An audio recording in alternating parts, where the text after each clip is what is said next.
वीरांगना है, योद्धा है, देश की सीमा पर खड़ी हुई है, कोई अंतरिक्ष पर है जो हमें सैटेलाइट कनेक्शन दे रही है। और भी बहुत सारे उदाहरण हैं। वीर सावित्रीबाई फुले, प्रथम भारतीय महिला शिक्षिका जिसने नारी शिक्षा पर इतना क्रांतिकारी कार्य किया, नारियों को शिक्षा दी जिससे समाज आगे बढ़ा। उन्हीं पर समर्पित एक कविता को मैंने उनके बिहाफ में ट्रांसलेट किया है, आपके समझ सकता हूँ कि है नमन उनको कि जिनके सामने हो। इसका संघर्ष, इसका समर्पण इतना बड़ा है कि उसके समर्पण के सामने हिमालय भी छोटा पड़ जाता है।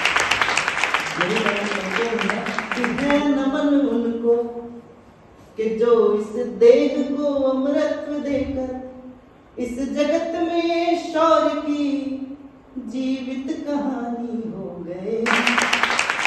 है नमन उनको कि जिनके सामने बौना के पिता जिसके रक्त ने उज्जवल किया कुलवंश माता, पिता जिसके रक्त ने उज्जवल किया कुलवंश माता, माँ वही जो दूध से इस देश की रज तो लाई।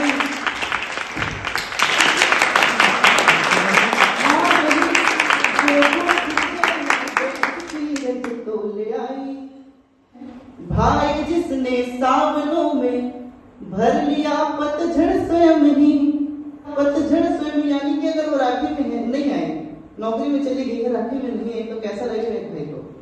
मैं 3 महीनों का भाई हूँ। तो वहां से कहना क्या सकते हैं कि हाथ ना हो खाली ये सोच खत में राखी भेज आई।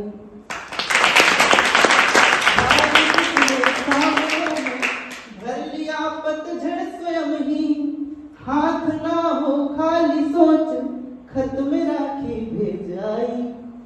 बेटियां जो लोरियों में विप्रभाती सुन रही थी, बेटियां जो लोरियों में विप्रभाती सुन रही थी, माँ तुम पर गर्व है, माँ तुम पर गर्व है, चुपचाप जाकर बोल आई। स्वामी जिसकी चूड़ियों पर सितारे से टूटते हैं, स्वामी जिसकी चूड़ियों पर सितारे से टूटते हैं, चुटकी भर सिंदूर देकर घर उजाला ले आए।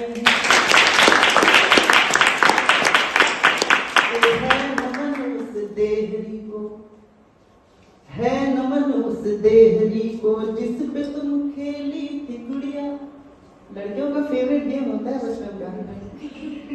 है नमन उस देहरी को जिसमें तुम खेली थी गुड़िया, घर तुम्हारे संघर्षों की राजधानी हो गए हैं। सामने बौना हिमालय, है नमन उनको कि जिनके सामने बौना हिमालय।